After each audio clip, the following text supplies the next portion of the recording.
글쎄 안 들려 들을 뉴스 없어 아무 뉴스도 귀에 들어오지 않아 듣고 또 들어도 들을 뉴스 없어 만든 게 이 프로야 이동영의 뉴스 정면 승부 주파수 94.5 YTN 뉴스 FM 이동영의 뉴스 정면 승부 3부 시작하겠습니다. 이동영의 뉴스 정면 승부는 라디오 주파수 FM 94.5MHz YTN 라디오 전용 앱이죠. 예스로 실시간 들으실 수 있고요. 다시 듣기는 YTN 라디오 홈페이지 그리고 팟빵 앱과 아이튠즈 팟캐스트에서는 이 방송 끝나고 조금 있다가 올라갑니다. 의견 참여 가능한데요. 휴대전화 문자 메시지 샵 0945번 우물정 0945번 단문 50원 장문 100원입니다. 예스 앱에서는 무료로 실시간 댓글 참여하니 많은 참여 부탁드리겠습니다. 이 작가야 궁금하다. 이 작가야 문자 줄게 질문다오. 여러분은 지금 웃으며 정보를 입수하고 편안하게 참여하는 이동영의 뉴스 정면 승부와 함께하고 있습니다. 생방송에 참여하고 싶은 분들은 샵 0945 우물정 0945번으로 단문 50원 장문 100원의 문자 메시지를 보내주시거나 예스 앱으로는 무료로 참여할 수 있습니다. 지금 바로 보내주세요.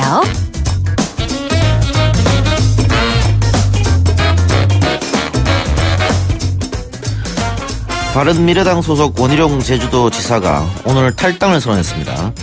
원 지사는 바른미래당에서 개혁정치 실현이 어렵다는 결론을 내렸고 오는 6.13 지방선거에서 무소속으로 출마하겠다 이렇게 밝혔는데요. 바른미래당 쪽에서는 기회주의 그 자체다 이런 비난도 제기된 사항입니다. 원희룡 제주지사 직접 연결해서 입장 들어보도록 하겠습니다. 지사님 안녕하세요. 네, 안녕하세요. 예, 오늘 탈당하셨어요. 네. 일단 탈당의 변부터 한번 들어볼까요? 그동안 네. 오랜 동안 고민을 했고요. 예.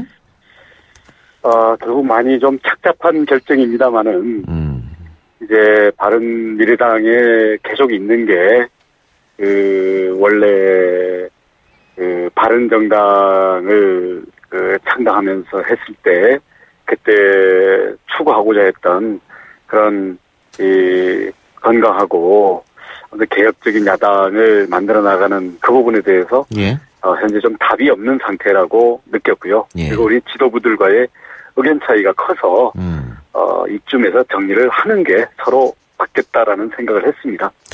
바른미래당이 국민의당하고 합당한 게 영향이 있나요? 만약에 바른정당이 어렵게 그냥 가고 있었다면 예. 제가 그것을 외면할 수는 없었을 겁니다. 아하, 예. 지사님 예전에 저하고 제주에서 만났을 때 예. 이 탈당이나 무소속 이런 거 관련해서 많은 사람들로부터 의견을 듣고 있고 곧 결정을 내리겠다고 하셨었는데 생각보다 늦게 지금 결정이 난 것 같거든요. 늦게 네. 결정이 난 이유가 있을까요?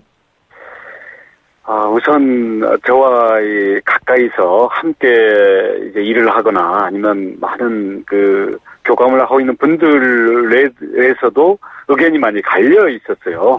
그래서 그런 부분들을 충분히 서로가 어떤 결정을 하든 서로의 결정을 받아들일 수 있는 그것까지 이제 이야기를 해나가는 과정에서 시간이 조금 더 걸렸죠. 의견 수렴 과정에 시간이 걸렸다. 네. 자, 그러면은 또 궁금한 것이 탈당해서 무소속으로 남느냐 아니면 자유한국당으로 가시느냐? 자유한국당은 복당하지 않는다라는 것을 이미 공개적으로도 선언도 했고요. 예. 현재의 자유한국당이 자기들의 틀을 깨고 혁신하려는 의지와 노력이 너무나 부족하기 때문에 네. 현재에서 몸담을 수 있는 상태가 아니라고 봅니다. 그럼 혹시 당선이 되고 나서도 복당은 안 합니까? 무소속으로 당선되고 나서. 선거 끝나면 바로 복당하고 그럴 생각은 전혀 없습니다. 보다 근본적인 고민들을 많이 하고 있기 때문에요. 알겠습니다. 그러면은 일단은 무소속으로 나오게 되면 자유한국당도 후보를 낼 테고요. 바른미래당에도 후보를 내지 않겠습니까? 그렇게 되면은 지사님이 무소속으로 나오면 보수색채 후보는 3명이 되고 표를 나눠 가지게 되고 민주당은 진보표를 그대로 받아들이게 되면 선거에서 대단히 불리해지는 거 아닙니까? 어차피 선거라는 것은 예. 어차피 그 국민들이 그 여러 가지 그 역할이나 또는 정책이나 이런 것들을 보면서 종합적이고 매우 현명하게 판단을 하기 때문에 최선을 다하는 것이고요. 예. 저는 그런 점에서 지금 야당이 질의멸렬한 부분들에 대해서도 국민들이 어차피 대한민국이 이 균형 있고 건전하게 가려면 네. 그 야당의 건재가 야당이 건재를 해야 되기 때문에 예. 그런 이 정치권끼리 정리 못하는 부분에 대해서는 결국 국민들이 정리를 해줄 거라고 생각합니다. 예. 그 선거 얘기를 뭐 안 할 수가 없는데 그러면은 자유한국당 후보와 혹은 바른미래당 후보와 선거 연대는 지금 단계에서는 말할 수 없는 건가요? 아니면 아예 생각이 없는 겁니까? 아직 제가 출마 선언도 제대로 안 한 상태에서 출마하실 거잖아요. 그러니까 선거의 어떤 그 진행 상황에 대해서 예. 미리 앞질러 가면서 얘기하는 게 알겠습니다. 의미도 없고요. 예. 자, 그러면 그 어쨌든 탈당을 뭐 선언하셨는데 개혁 정치의 뜻을 이루기 어렵다 이렇게 말씀하시면서 바른미래당 입장에서는 조금 배신감도 들 것 같아요. 그래서 유승민 대표가 뭐 기회주의식 정치다. 이 바른미래당에서 나온 얘기죠, 이거. 그리고 하태경 의원은 갈대다. 이런 이야기도 했던데 여기에 대해서 어떻게 생각하십니까? 그 등 뒤에다 대고 좋은 얘기를 하기는 어렵겠죠. 이해하십니까? 충분히 이해합니다. 네. 그래요. 자, 그러면은 이제 좀 제주도민들 반응. 탈당 이후에 좀 시간이 좀 지났는데 반응은 좀 옵니까? 저 제주도민들의 무소속 출마에 대해서? 그 상당수의 도민들은 지금의 특히 야당들에서 어느 당도 마땅치 않아 하는 부분들이 많기 때문에 네. 이 어느 당에 대해서 그 당이 자기를 정확히 대변해주고 있다 이렇게 생각하는 도민들이 거의 없으세요. 네. 그래서 무소속이라든지 탈당이라는 것들이 많은 불확실성이 있고 예. 걱정이 되는 것도 사실이지만 그렇다고 해서 기존의 정당에 그냥 그 틀 안에서 움직이는 게 답은 아니기 때문에 함께 고민하고 함께 길을 찾아나가는 그런 면에서 또 탈당을 권하시는 분들도 상당히 좀 많이 있고요. 일반 도민들 차원에서도요. 네. 지금 더불어민주당 같은 경우에도 경선을 할 텐데 조금 치열한 경선이 펼쳐진다는 얘기도 들리는데 혹시 김우남, 문대림 중 어떤 후보가 올라오면 좋겠다 이런 생각은 없으세요? 그런 생각보다는 예. 저는 어떻게 이 도민들이 마음에 차지 않아 하는 그러니까 불만을 가진 부분들에 대해서 어떻게 그걸 변화하고 고쳐서 응답할 것인가. 예. 그리고 도민들이 어떤 바램들, 도민들의 어떤 삶의 그 고충과 삶의 희망들을 어떻게 정치에다 담아낼 예. 것인가. 거기에 집중하기에도 제 노력과 시간이 부족합니다. 예. 지금 4년 이제 도지사 하셨잖아요. 네. 한 번 더 하면 이제 8년을 하게 되는 건데 지금까지 해왔던 정책 중에서 이것만큼은 내가 한 번 더 해가지고 계속 해야겠다. 이런 정책들이 있어요? 우선 제주의 예. 난개발을 막고 이런 것들이 사실은 많은 건설이나 부동산 이런 쪽에 반발도 많이 샀습니다만은 중국 자본이나 예. 이분들 제주를 아름답게 고존해 나갈 수 있는 지속 가능한 발전 정책으로 이걸 자리를 잡게 바닥을 다지는 게 제가 가장 중요한 일이라고 생각을 합니다. 자, 제주도 4.3 추념식이 얼마 전에 있었는데 문 대통령의 그 추도사라든가 제주도민들 이렇게 어루만지는 모습이라든가 피해자들 이런 거에 대해서는 어떻게 보셨습니까? 매우 감동적이었고요. 감사하게 생각을 합니다. 이 4.3을 대통령께서 그렇게 직접 다시 한번 국가의 책임을 강조하시고 앞으로 4.3의 미완에 아직 해결되지 않은 과제들에 대해서 대통령이 책임지고 국가가 책임지고 풀어나가겠다는 데서 많은 도민들의 위안과 어떤 이 든든함을 느낀 게 사실입니다. 감사하게 생각합니다. 원지사도 4.3 유족이라고 들었어요. 네, 그렇습니다. 그러면 아직 4.3이 사실 이 명칭도 확정되지 않았거든요. 그래서 네. 4.3을 항쟁이라고 부르시는 분도 있고 그냥 사건이라고 하는 사람도 있는데 원지사가 생각할 때는 이 규정은 어떻게 해야 된다고 보십니까? 저는 4.3을 당시에 무장대의 시각으로 봐서도 안 되고요. 예. 토벌대의 시각으로 봐서도 안 된다고 생각을 합니다. 그리고 당시에 4.3의 발발 원인이나 당시 또 그 4.3의 어떤 이 무장대로 나섰던 사람들은 사실은 이 대한민국의 정통성의 어떤 그 문제에 직접 이게 연결이 되거든요. 예. 그렇기 때문에 어느 한쪽의 시각으로 섣부르게 단정 짓고 어떤 승패를 논하기보다는 그것을 모두 뛰어넘어서 우리 현대사에서 분단의 비극 그리고 그 과정에서 물론 자기가 책임져야 될 어떤 이념적인 행동을 한 사람들이야 변론이지만 네. 그 와중에서 휘말릴 수밖에 없었고 희생당했던 일반 어떤 서민들의 입장에서 접근을 해줘야만 진정한 어떤 역사적 평가와 화해가 가능하다고 생각을 합니다. 원 지사님 제주도 이외에서 제주도로 손님이 올 때는 뭐 이렇게 4.3 배지도 직접 나눠주시고 뭐 이렇게 4.3에 많은 관심 또 제 4.3을 알려겠다고 하신 행동을 제가 봤는데 한쪽에서는 말이죠. 원 지사의 이런 행동들이 결국은 선거를 때문에 의식하는 거지 원래부터 4.3에 이렇게 관심이 많지는 않았다. 이렇게 또 이야기하는 분도 계시거든요. 거기에 대해서는 어떻게 답변하시겠습니까? 제가 예. 제주도에 오지 않은 상태에서 서울에서 국회의원 할 때에는 제가 4.3 유족이기는 했지만 4.3의 뭐 행사라든가 그런 과정에 참여를 많이 못한 건 사실입니다. 그래서 네. 그런 점은 4년 전에 이미 도민들에게 정중히 사과를 했던 거고요. 네. 도지사로서 있는 동안에는 도지사로서의 4.3에 관한 책무를 다하기 위해서 최선을 다했습니다.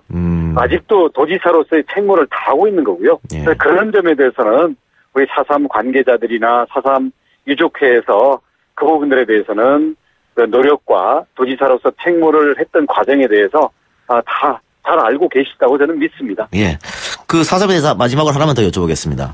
이게 진보 정권이 들어서냐 보수 정권이 들어서냐에 따라서 4.3의 대접이 달라지는 것 같은 느낌이 드는데 그 정권이 바뀐다고 해서 이렇게 달라지면 안 되는 거 아닙니까? 뭔가 확실히 확약을 해야 될 것 같은데.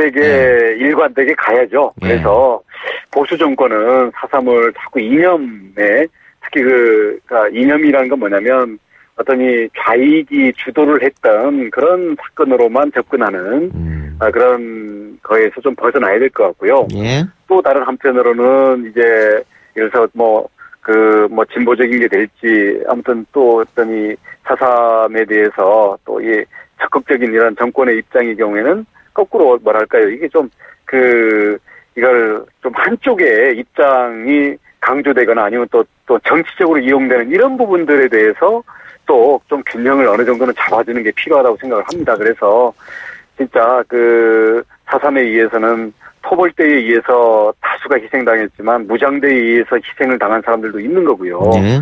그리고 4.3에서 어떤 무장대의 주동자들은 결국은 다 북으로 넘어가서 북한 정권의 수립 과정에서 또 역할들을 했던 거 아닙니까? 네. 그래서 이런 것들이 있기 때문에 역사 앞에서 모두가 피해자다. 승자도 피해자도 없는 겁니다. 모두가 피해자라는 그런 입장에서 생각이 다른 반대편도 보듬고 끌어안고 함께 가려는 그러한 정말 어떤 상생의 정신이 예. 어떤 사건보다도 더 필요하다고 생각합니다. 왜냐하면 그만큼 상처가 깊기 때문이죠. 네. 지사님 공식적인 출마 선언은 언제 할 예정이세요? 좀 더 제 마음도 가다듬고요. 예. 출마의 변도 가다듬어서 예, 너무 예. 늦지 않게 그렇게 명확히 밝히도록 하겠습니다. 그러면은 어떻게 대표공약 하나 말씀하실래요? 시간이 지금 없는데 하나만 하고 끊을까요? 다 때가 있는 겁니다. 네. 그래요. 알겠습니다. 그럼 그때가 될 때 다시 한번 연결하도록 하겠습니다. 예. 오늘 말씀 여기까지만 들을게요. 네네, 고맙습니다. 고맙습니다. 네. 네네. 네, 지금까지 원희룡 제주도지사였습니다. 오늘 말씀 감사합니다. 이동영의 뉴스 정면승부 잠시 후 4부로 돌아오겠습니다. 뉴스 신동 이 작가와 함께하는 비포장 뉴스 해학 뉴스 정면 승부.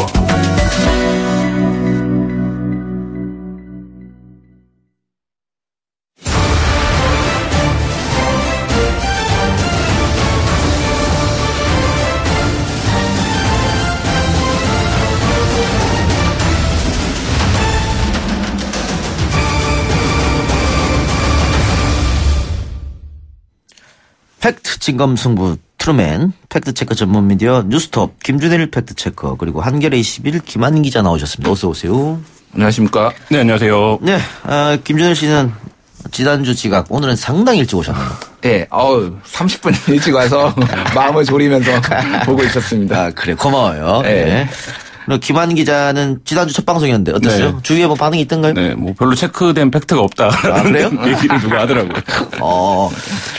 한겨레 21은 인터넷에서 왜 이렇게 욕을 얻어먹고 있어요? 뭐 전체적으로 꽤 오래.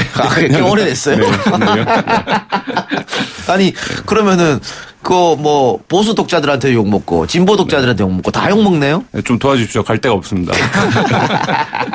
그래요. 자, 오늘 팩트 진검승부 트루맨은 김기식 금융감독원장의 외유성 출잔 논란 진실 뭔지 한번 팩트 체크해 보도록 하겠습니다. 일단 논란이 된 것부터 한번 이야기해 보죠. 어떻게 시작된 거죠, 이것이? 김기식 금융감독원장이 외유성으로 출장을 갔다라는 건데요. 뭐 말씀하신 내용에 그냥 그 문장이 그대로 오옥입니다. 그래서 3개의 출장이 지금 문제가 되고 있는데요. 첫 번째 출장은 대외경제정책연구원을 주관해서 미국과 유럽을 이제 다녀온 출장이고요. 그다음에 이제 우리은행이 주관해서 중국과 인도를 다녀왔다라는 내용도 지금 이제 문제가 되고 있고, 그다음에 오늘 그 자유한국당 김성태 원내대표가 그 국회의원 임기를 열흘 앞두고 또 외유성 출장을 다녀왔다 이런 의혹까지 지금 추가로 제기를 한 상태입니다. 아, 추가돼서 그럼 4개가 된 거네요. 네, 그렇죠. 자, 그런데 김기식 원장 같은 경우에는 대가성은 전혀 아니었고 오히려 더 엄격하게 했다. 피해를 오히려 줬는데 어떻게 그게 대가가 있느냐. 출장 목적에 맞는 공식 일정만 소화했다. 이렇게. 청와대도 이런 이야기죠? 예, 그렇습니다. 근데 일단 좀 내용을 들여다볼 필요는 있는데요. 예. 그러니까 대외정책경제연구원이 이제 같이 출장을 간 이유가 유럽 사무소를 신설을 하겠다라고 이제 요청을 했고 그거를 검토하러 간 거예요. 네. 근데 굳이 이를테면은 유럽에 가서 뭐 부동산을 본 건지 뭘 봤는지 모르겠으나 가서 봐야지만 이거를 사무소를 설치할 수 있는지 없는지를 판단할 수 있는 건지 아니면 어차피 연구라는 거는 다 뭐 데이터를 보고하고 이런 걸 하는 거 아닙니까? 그 경제 연구는. 근데 그거를 굳이 현장에 가서 봐야 되는 건지에 대해서는 좀 국민들의 좀 납득이 안 되는 부분이 있죠, 사실. 알겠습니다. 예. 그러면 김기식 원장 이야기를 한번 직접 들어보고 옵시다. 이거 오늘 김기식 원장이 김어준의 뉴스공장 여기에 직접 나와서 해명을 했다고 하는데요. 인터뷰 내용 있죠? 예. 네. 일단 들어봅시다. 대외경제연구원 출장 뒤에 연구원이 원했던 유럽 사무소 예산은 전액 제가 다 삭감을 했었고요. USKI와 KEI라고 하는 대회원이 각각 한 25억씩 지원하던 어떤 기관에 대한 예산안도 추가 삭감을 하는 등 전혀 대가와 관련된 이런 것보다는 오히려 더 엄격하게 했었고요. 또 우즈벡 광고와 관련해서 당시 한국거래소의 이 지주회사 관련 법안과 관련돼서 로비 아니냐 그런데 사실은 제가 간 시점 뒤 한 1년 4개월이나 지나서야 한국거래소에 있던 지주사 전환 문제가 공론화되고 1년 6개월 지나서 법안이 나왔기 때문에 전혀 관련이 없고 오히려 그 뒤에도 제가 그 법안에 대해서는 이 한국거래소의 공적 기능과 관련해서 원안 통과에 반대했기 때문에 어떤 이번 출장과 어떤 로비 이런 문제하고는 전혀 관련이 없고요. 또 가서도 저희 출장 목적에 맞게 업무를 진행했다. 그러나 어쨌든 국민의 눈높이에서 보면 지원을 받아서 외유를 한 것과 관련해서 지적하실 수 있다고 생각하고요. 그 점에 대해서는 죄송하다는 말 한 가지 더 말씀드리고 싶은 거는 승진 얘기를 합니다만 사실은 야당에서 문제 제기하는 그 인턴 외에 다른 인턴도 똑같이 정책비서로 승진을 했고요. 보통 이 의원이 임기를 마치기 1년 안에 있을 때 결혼이 생기면 외부에서 채용하기보다는 내부에서 승진을 시키고요. 고속이라고 얘기를 합니다만 저희 행정비서의 경우에는 9급에서 그렇게 내부 충원으로 승진을 하다 보니까 그 기간 동안에 9급에서 6급으로 승진을 했습니다. 그런 점에서 그 문제 삼고 있는 그분만 초고속 승진했다 이건 전혀 사실이 아니다라는 점입니다. 네, 김기식 원장 이야기를 듣고 왔는데요.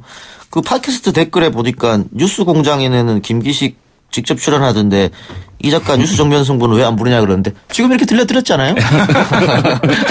아니 이렇게 들려드렸잖아요. 네. 우리 방송에만 나와야 되냐? 그렇죠. 아 그럼요. 얼마나 유연한 진행자입니까? 남의 방송 칭찬도 해주고 이렇게. 대본 보고 저는 솔직히 좀 놀랐습니다. 타 방송을 그대로. 네, 보통은 한 라디오 방송에 출연 이렇게 얘기하죠. 네, 그렇죠. 우리는 바로 얘기합니다. 사실인데 그걸 뭐 숨길 필요가 있습니까? 네. 솔직한 방송. 네. 자 듣고 왔는데. 일단은 관행이다 이런 부분이 좀 귀에 들어와요. 제가 오늘 나오기 전에 민주당 여러 의원실의 보좌관들이랑 좀 통화를 해봤습니다. 그래서 이 건에 대해서 어떻게 생각하냐라고 했는데 지금 김기식 금감원장이 한 해명이랑 비슷한 눈높이들을 갖고 있어요. 그러니까 이게 외부에서 볼 때는 전혀 그러니까 완전히 문제처럼 보일 수 있지만 내부적으로 들여다보면 좀 억울한 구석이 있다. 이런 얘기가 이제 기본적으로 깔려 있고요. 그다음 또 한 가지는 자유한국당과 민주당의 분위기가 좀 다르다. 이런 점도 민주당원들은 얘기를 합니다. 그러니까 뭐냐면 단적으로 얘기하면 자유한국당 의원들은 뭐 정보 고유 관계자들이랑 의원이 밥을 먹으러 가는 자리나 이런 자리에 보좌관들이 뭐 이른바 겸상을 하지 않습니다. 그러니까 대등적 관계가 아니라는 거죠. 근데 민주당은 그렇지 않다라는 거예요. 분위기가. 그렇기 때문에 의원이 출장을 갈 때 그 보좌관이나 비서가 따라가는 게 뭐 있는 일이고 그 자체가 그러니까 전문성을 가진 비서가 가는 게 중요한 거지 비서가 간 거 자체를 문제 삼는 것은 알겠습니다. 또 이제 문제가 있다는. 근데 관행이라고 했는데 보통 보면은 19대 국회나 이럴 때 보면은 여야 의원들이 함께 가는 걸 많이 봤거든요. 네. 근데 이렇게 야당 의원 한 명만 이렇게 가는 경우가 있느냐. 이 부분은 또 좀 문제를 지적하는 것 같아요. 여기에 대해서는 어떻게 생각하세요? 그 부분은 굉장히 이례적이라고 이제 민주당 내에서도 얘기를 하는데요. 예. 근데 그게 이제 이례적인데 이게 다 1회, 한 번이다 이런 건 아니다. 그러니까 예를 들면 있긴 있다. 근데 보통은 말씀하신 대로 여야가 같이 가거나 아니면 야당 의원끼리, 여당 의원끼리 이렇게 복수로 가는데 단독으로 이렇게 가는 경우는 많지는 않다. 이례적이긴 하다. 뭐 이런 걔들 얘기들 하더라고요. 그런데 이게 좀 논란이 좀 커지는 것은 일단 김기식 의원이 의원 시절에 이렇게 피감기관으로부터 제공받는 거 이런 데서 굉장히 비난하셨던 분이거든요. 굉장히 비판적으로 이야기를 많이 했었는데 본인이 어쨌든 피감기관에 돈을 받아서 지원을 받아서 간 거 아닙니까? 그래서 아까 이야기도 거기에 관련해서는 죄송하다. 또 청와대에서도 국민 눈높이에 못 맞췄다 이런 얘기를 했단 말이죠. 그렇죠. 그래서 또 비난이 폭주하는 거 아니에요? 예, 좀 복합적으로 봐야 되는데요. 일단 그 팩트를 말씀드리면 2014년에 이제 국회 정무위원회에서 이제 그 한국정책금융공사 사장에게 그런 얘기를 합니다. 그래서 93건의 해외 출장 중 25건이 자금 지원을 받았는데 기업으로부터 비용 지원을 받았다. 지원을 받으려고 하는 기업과 그것을 심사하는 직원의 관계에서 이렇게 돈 받아서 하면은 어떻게 이게 정당하냐라는 말씀을 했거든요. 이거는 똑같이 사실은 피감기관인 그런 경제정책연구원이 이런 데서 돈을 받아서 갔다 온 거가 똑같이 부메랑이 돼서 지금 온 거고요. 다만 이제 좀 이제 감안을 해야 될 거는 좀 내용을 들여다보면은 우즈베키스탄 같은 경우 2박 3일이었어요. 그러면 가는 날 빼고 오는 날 빼고 거기에서 일 처리하고 하면은 사실상 뭐 공식 일정만 소화했다라고 볼 수가 있고 중국, 인도 같은 경우에도 우리은행의 지원을 받아서 갔는데 그것도 굉장히 빡빡한 2박 4일 출장이었고요. 다만 이제 그 대외정책연구원에 받은 거는 9박 10일이라서 좀 길었습니다. 그리고 가장 문제가 되는 것도 이제 중간중간에 이제 로마의 외유성 이제 하루 이제 좀 관광을 했다든지 이런 것들이 지금 가장 문제가 되고 있고요. 다만 이제 아까에도 말씀을 하셨지만은 모든 국회의원이 사실 다 걸려 있습니다. 피감기관에 관행적으로 이렇게 어떤 그 갔다 온 것들은 그 강효상 의원 같은 경우에도 2016년에 그 대외정책연구원 돈으로 이제 영국을 갔다 오지 않았습니까? 브렉시트.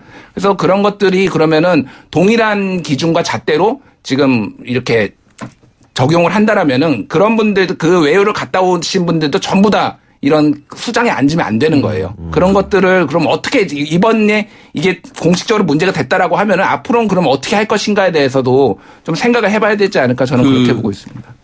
공적 출장을 국회의원들이 가는 경우들이 몇 가지 경우들이 사례들이 있는데요. 예를 들면 부처에서 보내주는 경우들도 있습니다. 그러니까 예를 들면 어떤 의원이 특정 분야의 전문성이 있는데 해외 사례가 있으니 그 부분은 이 의원이 좀 다녀오면 좋겠다 이렇게 해서 부처에서 보내주는 경우들이 있고 그런 경우는 또 단독으로 가는 경우들이 꽤 있습니다.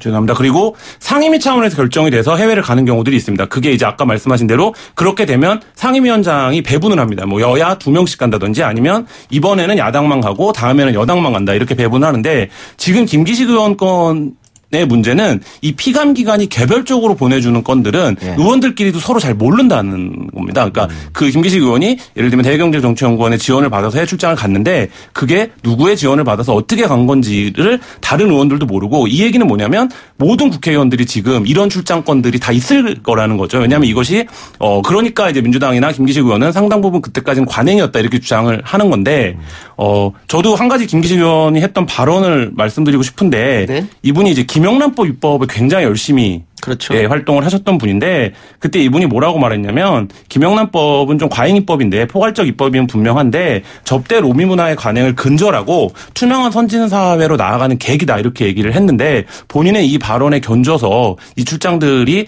정당화될 수 있는지 뭐 이런 부분들이 좀 더 진솔한 사과가 필요하지 않을까 네. 생각이 듭니다. 뭐 내로남불이 아니냐 네. 뭐 이런 지적인 그렇죠. 거잖아요. 네. 그래요. 그런데 지금 이 논란이 김기식 전 의원 논란이 되면서 문제가 말이죠.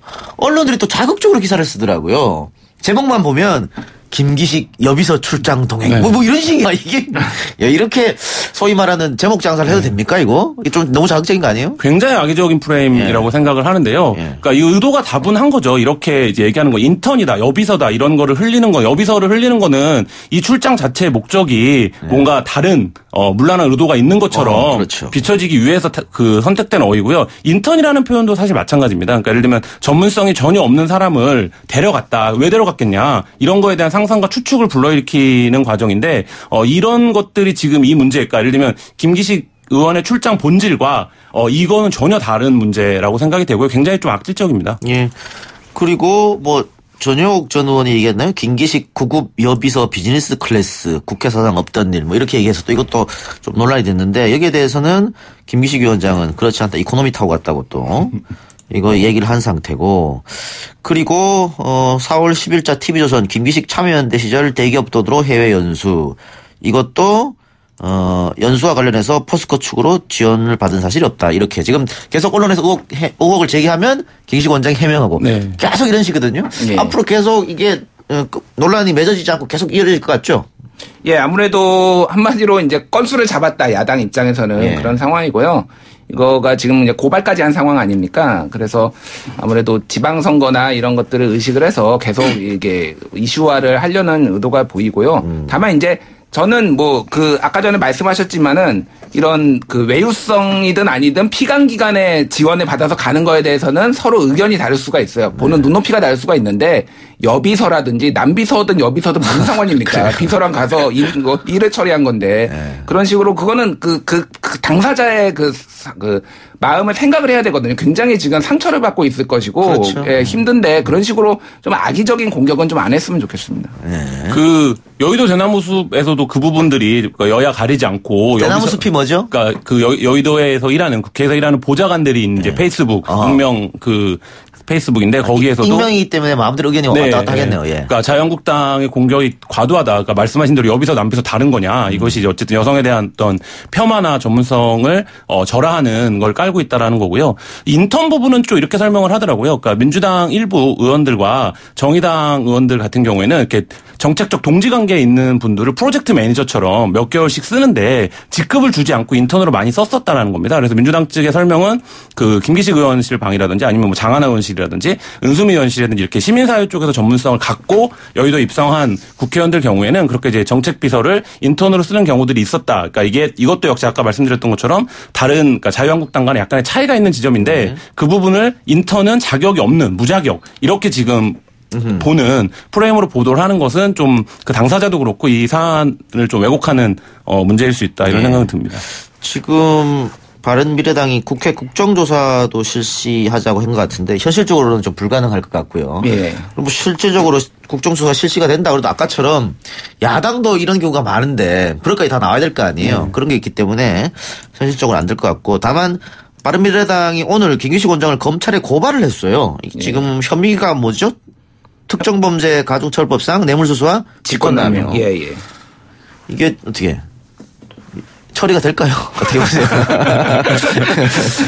이게 뇌물 수수라고 하면은 그러니까 뇌물을 준 사람이 있고 받은 사람이 있어야 되는데 업무 연관성이 지금 있지 않습니까? 사실은 이게 출장 자체가 약간의 중간에 관광이 약간 끼었다고 하더라도 이거를 뇌물 수수로 뭐 볼 수 있는 상황은 아니고 법 쪽에서도 똑같이 얘기를 합니다. 그러니까 저도 뭐 기소 자체가 안 될 것 같고요. 기소 자체가 안 될 가능성이 높고요. 다만 바른미래당에서 어떤 정치적으로 공세하는 의미가 좀 있는 것 같아요. 아까 그렇죠. 얘기하신 것처럼 건수 하나 잡았다 이렇게 그죠? 그러니까 자유한국당도 마찬가지인데요. 오늘 무슨 얘기가 나왔냐면 포괄적 뇌물이랑 뭐가 다른 거냐 이게 이런 얘기가 나왔어요. 이게 뭐냐면 박근혜 전 대통령이나 조윤선 장관을 기소할 때 현안이 있을 때 어떤 거를 들어주면 묵시적으로 청탁을 하고 묵시적으로 들어주는 혐의를 적용했던 거 아니냐. 그 혐의를 김기식 원장에게도 똑같이 적용해야 되는 거 아니냐. 이런 사실 정치 논리로서 주장으로서 오늘 등장을 했습니다.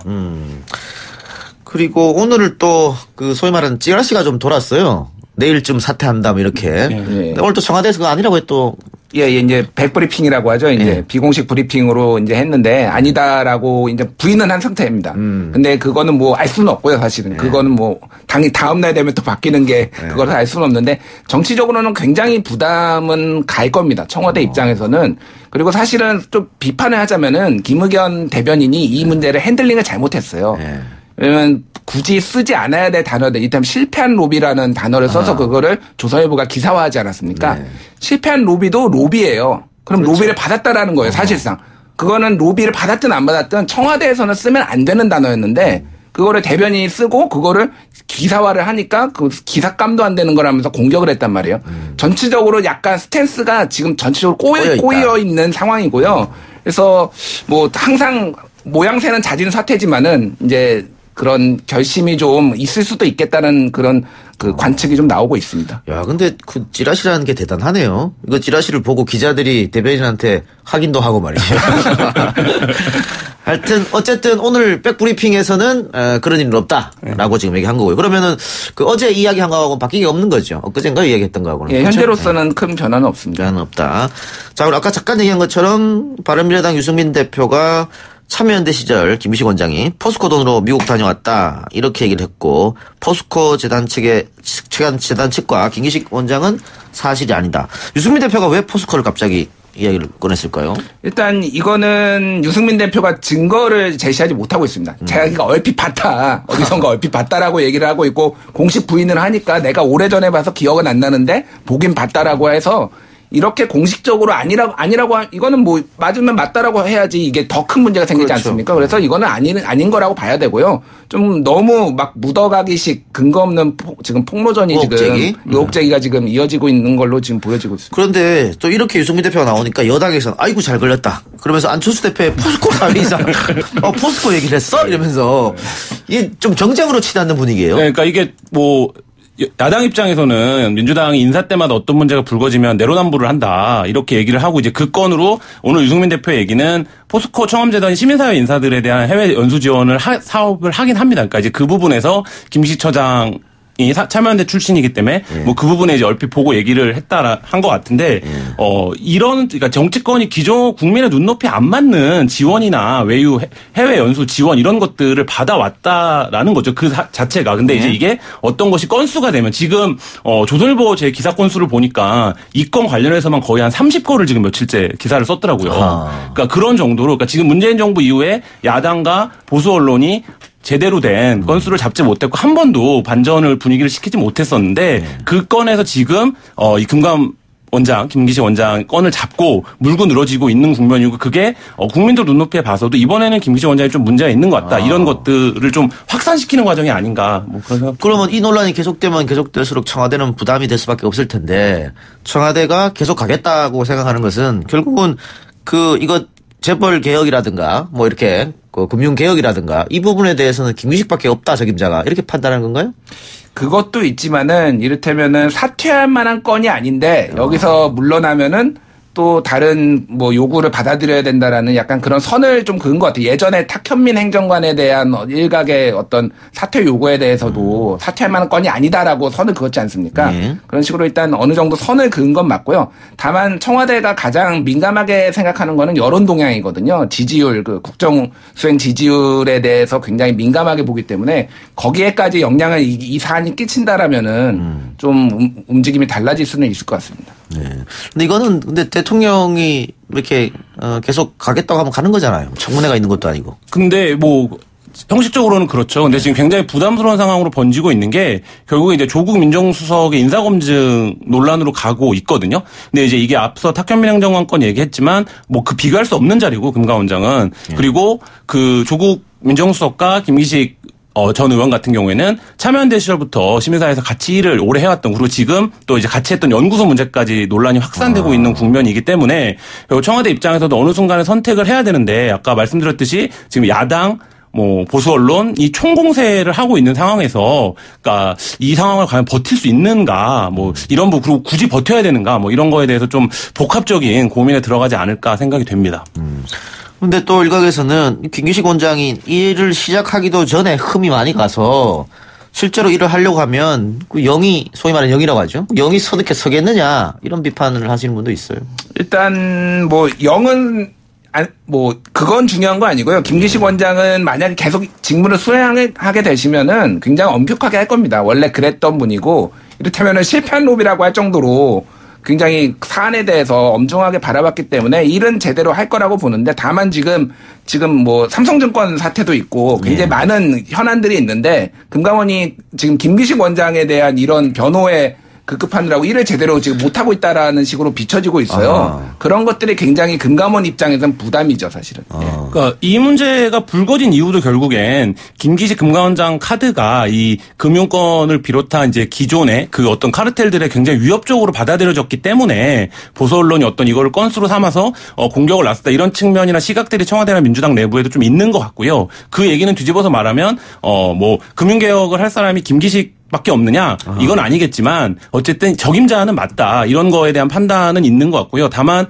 말씀드렸듯이 굉장히 좀 부담스러운 상황인데, 김기식 원장은 오늘 굉장히 좀 뭐 광폭행보다 이런 기사가 나올 정도로 뭐 오늘 이제 금융투자협회장도 만나고 17개 증권회사 대표도 불러서 바로 간담회를 시작할 정도로, 그리고 이제 직접 방송에 나와서 해명도 하고 뭐 이런 거를 보면 본인은 이제 뭐 적어도 오늘까지 상황에서는 계속 하겠다, 이런 입장을 고수하고 있는 게 아닌가, 뭐 이런 생각입니다.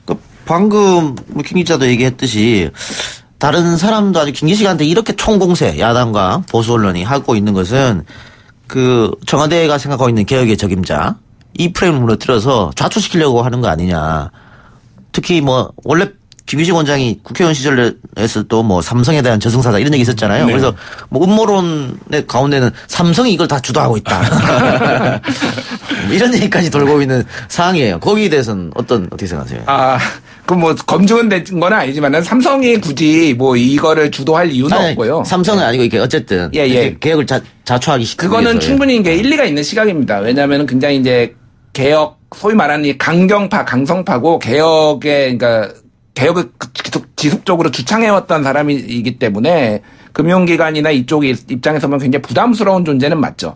다만 이제 이 건이 완전히 이를테면은 택도 없는, 소위 말하는 근거가 없는 그런 건 아니고 어느 정도 이제 좀 국민 눈높이에 안 맞는 부분이 있기 때문에 그거가 조금 이제 야당이 파고들 수 있는 지점은 맞는 것 같습니다. 여전히 김기식 이제 국회의원도 지냈지만 김기식 원장의 참여연대 사무처장 이미지 굉장히 강하고, 지금 공정거래위원장의 김상조 공정거래위원장의 김기식과 금융감독원은 금융검찰로 불리는데, 여기를 이제 참여연대 사무처장이 뭐 그런 표현 쓰시는 분도 있더라고요. 참여연대가 금감원도 접수했다, 뭐 이런 표현을 쓰는 관계자도 있던데, 근데 그거에 대한 이제 기본적인 거부 반응들이 좀 깔려 있다라고 보여주고요. 그게 이제 이 문제를 증폭시키는 건데, 말씀하신 대로 이 제기되고 있는 건 자체가 대외경제정치연구원의 출장이라든지 뭐 이런 몇 가지 건들은 분명히 검증을 해봐야 되는 문제이고, 이 직을 수행하는데 도덕적으로 윤리적으로 타당한 것인지에 대해서 좀 근본적인 검토를 해봐야 되는 건은 맞다. 예. 그리고 방금 얘기하는 것처럼 오늘 YTN 라디오 출발새 아침에 김상조 공정거래위원장이 출연했다고 하는데, 김기식 원장의 경우에는 개혁성뿐만 아니라 전문성의 측면에서도 금융감독기구의 수장으로서 정말로 적격인 분이라고 저는 판단하고 있다. 이렇게 얘기했어요.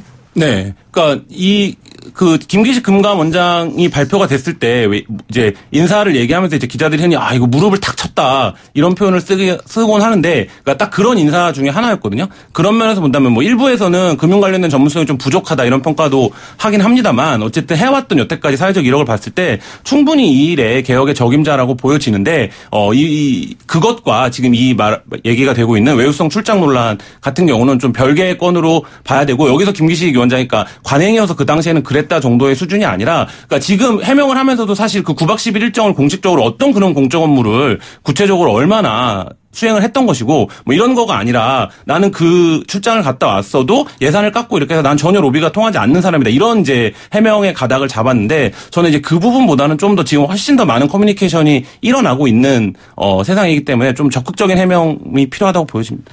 일단 피감기관의 지원을 받아서 출장을 갈 수도 있습니다. 그거는 부득이하게 갈 수도 있는데 지금 문제는 누가 어떻게 갔는지를 다 몰라요. 외유성으로 갈 경우에는 몰래 갔다 옵니다. 그래서 국회법을 아예 바꿔서 공식적으로 보고서 제출하고 다 본인 홈페이지에 의원 홈페이지에 게재하고 그래서 어떤 목적으로 갔다 왔는지 이렇게 한다라면은 조금 더 투명하게 이런 문제들이 좀 근본적인 차원에서 해결이 될 수 있지 않을까 그렇게 생각이 됩니다. 결국은 야당에서도 제기하는 것은 뭐 능력보다는 도덕성 문제 아닌가요? 금감원장 자리는 무엇보다도 도덕성이 중요하다. 계속 이렇게 공세를 하고 있거든요. 예, 뭐 능력에 대해서 시비를 걸기에 좀 애매하니까 이제 도덕성 문제가 걸린 거고요. 예. 그래요. 알겠습니다. 이거는 뭐 어쨌든 청와대 판단은 이미 내려진 것 같고요. 야당이 사실은 여론 공세 이외에는 할 수 있는 일이 없잖아요. 지금 뭐 검찰에 고발했다고 하지만 아까 우리가 얘기한 것처럼 기소 자체가 안 될 가능성 높고 말이죠. 그래서 이건 조금 지켜보도록 하겠습니다. 오늘 여기까지만 들을까요? 예. 예. 두 분 고생하셨습니다. 감사합니다. 네, 감사합니다.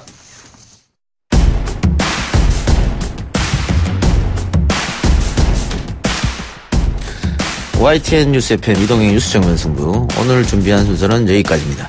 제가 두 분과 정신없이 이야기를 하다 보니까 클로징 멘트하고 엔딩 음악 할 시간을 놓쳐버렸습니다. 그래서 오늘은 여기서 마치도록 하겠습니다. 함께해 주신 여러분 대단히 고맙고요. 저는 내일 다시 찾아오겠습니다. 편안한 밤 되십시오.